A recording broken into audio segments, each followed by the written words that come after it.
Però la salut i la sanitat no són coses de bata blanca, no són solament cosa de metges, d'infermeres, metgesses i infermers.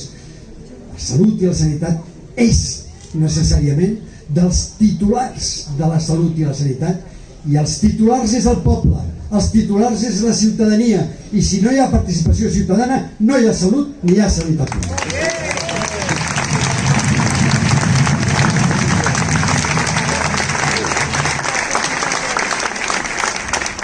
I ens expliquen coses. És que no en trobem de metges, és que no en trobem pediatres, que no en trobem infermeres. No en trobeu perquè les esteu foragitant. Estan marxant perquè tenen condicions millors, no només salarials, sinó de reconeixement, de no precarietat, de projecció futura, i se'n van, i acaben la carrera, acaben el MIR, l'especialització, i se'n van. No hem d'anar-los a rescatar, els hem d'aferrar al seu territori, perquè no se'n volen anar. Se'n van perquè, efectivament, suportar el que estan suportant és molt important. Per tant, és veritat que a la Marea Blanca hi ha bàsicament tres components.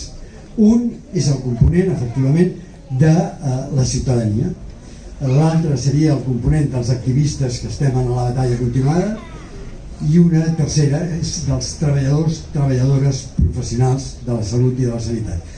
Fixeu-vos que en diuen professionals per referir-se a los médicos y enfermeras. Mira, serían más médicas y enfermeros, porque hay más médicas que enfermeros, afortunadament s'ha feminitzat, però és que aquesta història no és només de mèdiques i enfermeros, és de tot l'equip d'atenció, és dels treballadors socials, és dels psicòlogs, és de tots els que estan treballant aquí, i és sobretot dels titulars del sistema. Som els amos del sistema, som els propietaris del sistema, perquè ho paguem nosaltres. La gent que paguem impostos, els treballadors, fonamentalment les treballadores, som els titularis del sistema públic, dic.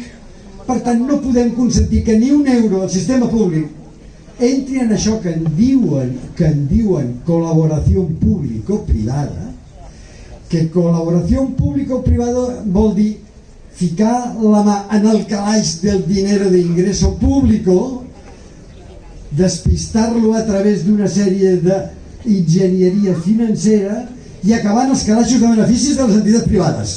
Això no és tolerable. Hi ha pocs diners recursos, hi ha pocs recursos públics,